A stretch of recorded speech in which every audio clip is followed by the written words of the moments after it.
This is how to increase your daily limit on TymeBank. Make sure you watch until the end so you don't miss any steps. Start by opening the TymeBank app on your phone or logging in through online banking. Before you begin, make sure your profile is fully verified.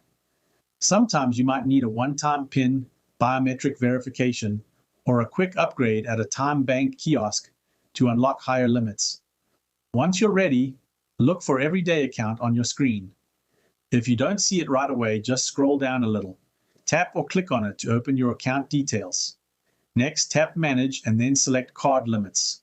On this screen, you'll see all your available limits: daily withdrawal limit, card purchase limit, online purchase limit, and sometimes send money or voucher limit.